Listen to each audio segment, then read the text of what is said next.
Sunday night, I'm Chris Bath. Ben Roberts-Smith is Australia's most highly decorated living soldier.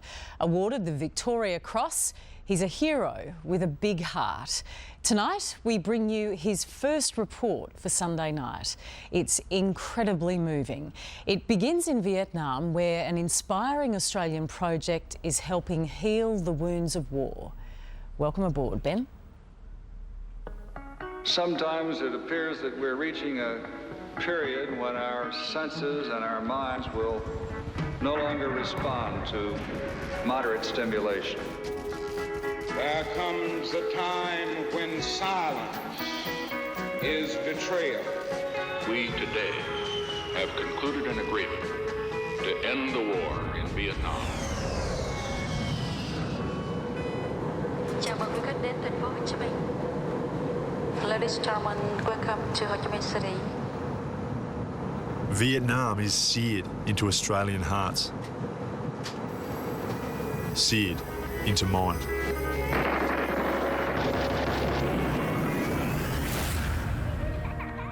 I'm a boy from a soldiering family. I signed up when I was 17. I trained for it. Fought for my country. Fought for my mates. As a husband and father, I know the worry felt back at home when you're away serving. And I never forget the sacrifice of the men who fought before me, like our Vietnam vets. It's one of the reasons I've come here, but not the only one. Because this is not a story about war, it's one of healing. It's also a detective story, and solving it is of the greatest importance to the Vietnamese people. And these courageous Australians hold the key. We've got the information, Vietnam needs it, and because we can do it for them, we bloody well ought to. It's a privilege to be able to give it to them. Dr. Bob Hall from the University of New South Wales knows a little bit about Vietnam. He fought there. It was 1971. He was 22 and had 25 men under his command. They were soon into action. You get maybe at best a few seconds notice. You hear some rustling in the bushes or you hear somebody talking in Vietnamese, and suddenly it'd be on.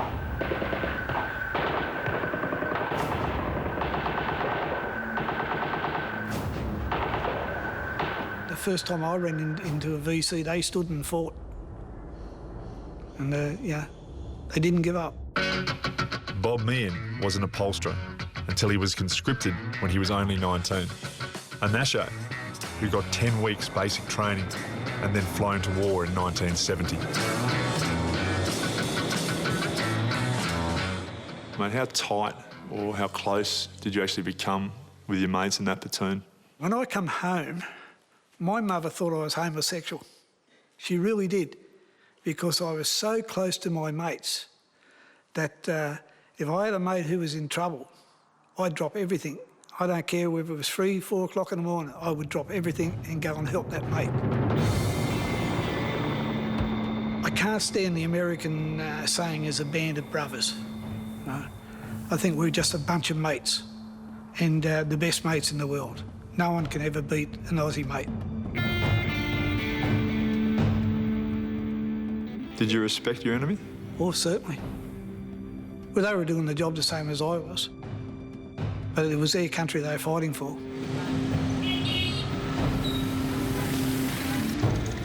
Respect is hard to earn, easy to lose. When our soldiers arrived in Saigon, they were given a set of rigid rules of how they had to conduct themselves. Try to understand the people, their way of life, their customs and laws. Learn the Vietnamese language and use it often. Treat people with courtesy and respect.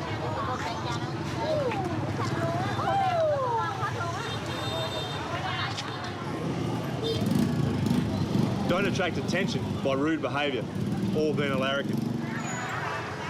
Above all, remember you are an Australian. By your actions, our country is judged. That respect extended to the battlefield. If we killed someone in action, we buried them. We just didn't leave them on top of the soil so that wild pigs can come and devour them. We buried them, and we buried them with dignity.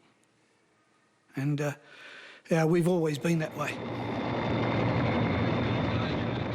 At one point, Australia had over 7,000 troops in Vietnam. One of our bloodiest days began on a hot August night in 1966.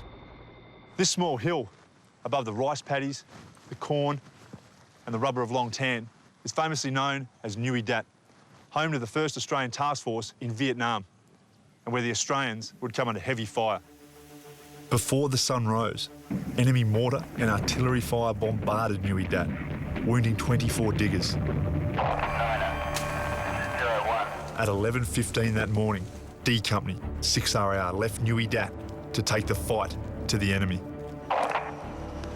It was 3 o'clock in the afternoon when the 30 or so men of 11 Platoon Delta Company came into this rubber plantation. 7 enemy green uniforms, 100 yards to our front right. Pretty soon after that, they were contacted by a small group of Viet Cong. 2 enemy casualties, enemy drugged out east, over. But an hour after that, the Viet Cong reinforced, and that's when things really kicked off.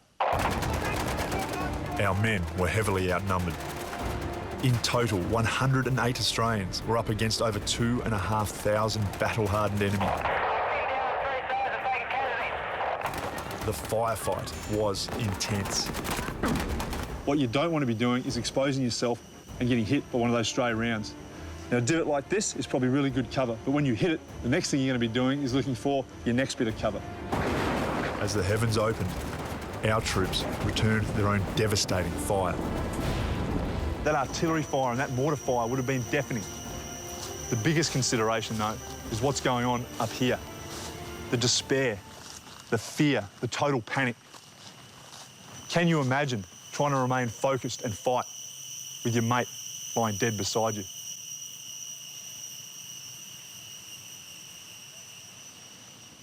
As quickly as it started, it was over. At around 7 p.m, as darkness descended, the battle for Long Tan ended. The next day, 245 Viet Cong bodies were found, and 18 Australians lay dead. The next morning, Australian forces went back onto the battlefield to secure the battlefield and bury the dead and recover their own dead. And in the process of burying an enemy soldier, an officer looked down and saw a book protruding from a pocket. And he picked it up and it contained these 40 sketches. These are those sketches.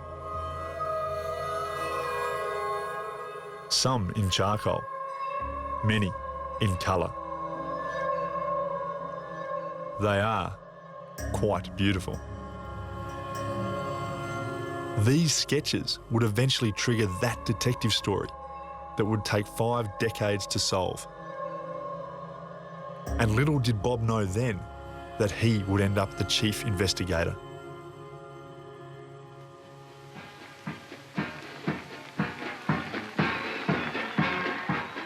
They're home again, these young Australians, home from war, and they march with honour through the streets of Sydney. After the war, Bob Hall went to uni and went on to become one of Australia's finest military historians.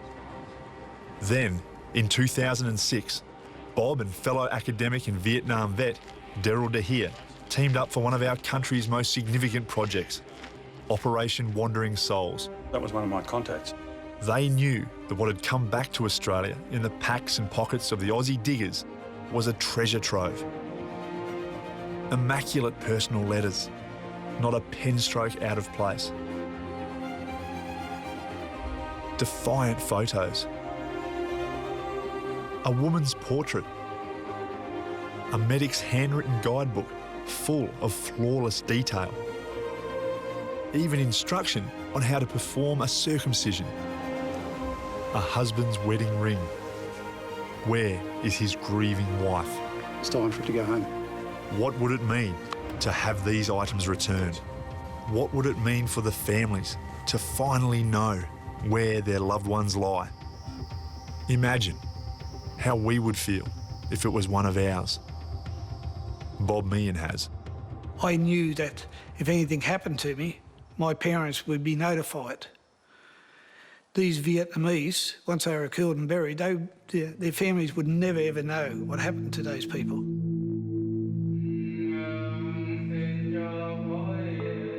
In Vietnamese culture, unless the dead are given a proper burial, their souls are said to wander for all eternity.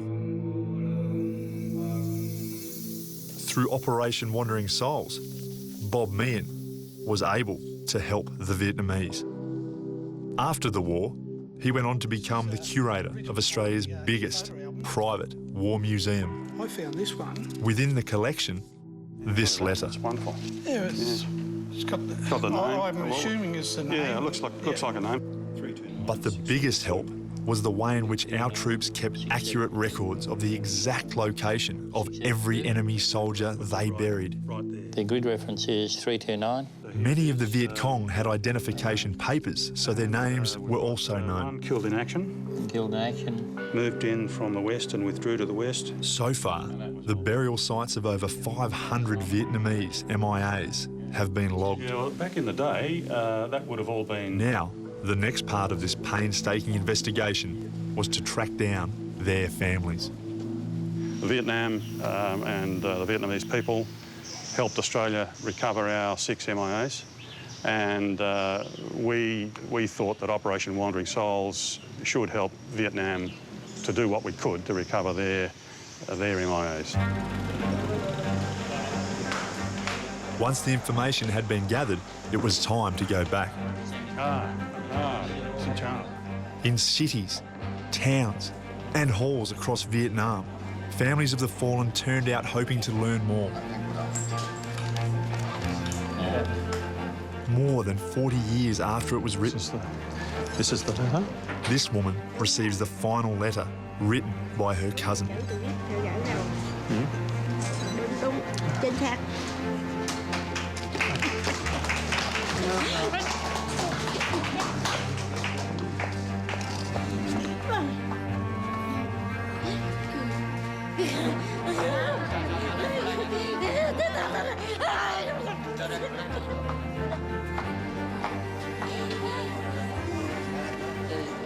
Elsewhere, They're all very important because they all touch the hearts of families.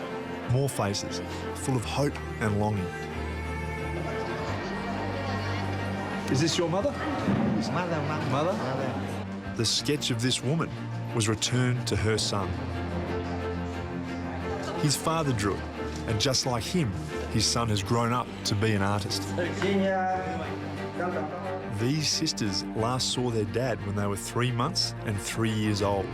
Colonel Tien from Vinh found the daughters for us. Now they learn where he fell. Here is a certificate. It's so powerful to be able to give this stuff to a family and to see their reaction. It's actually very emotionally draining. Okay.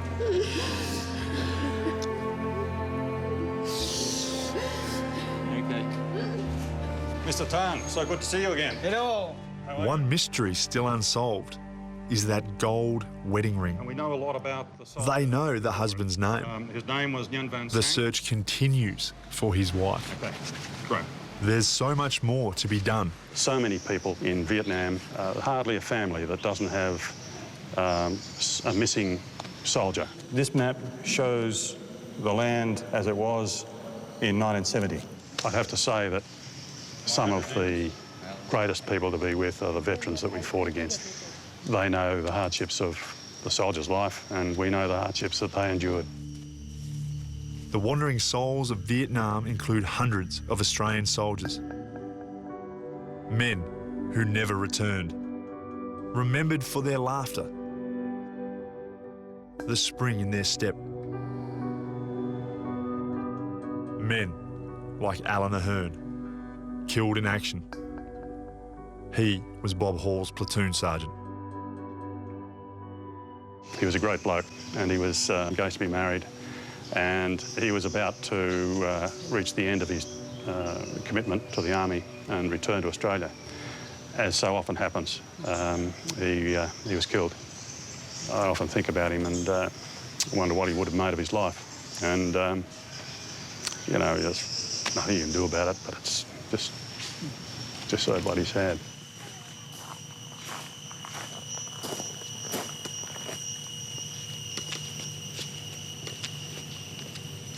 In this foreign land, there is a part that is forever Australia. Mate, I know you can never forget your mates because you think about them every day. So how does that feel 40 years on? I lost 5 mates killed, 25 wounded.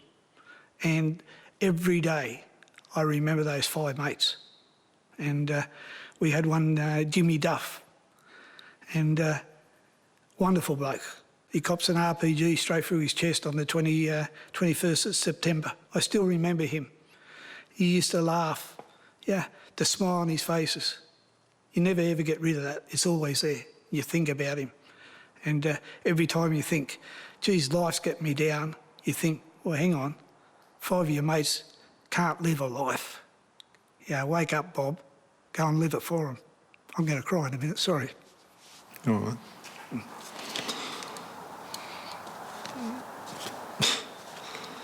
Mate, thanks for your service. Thank you.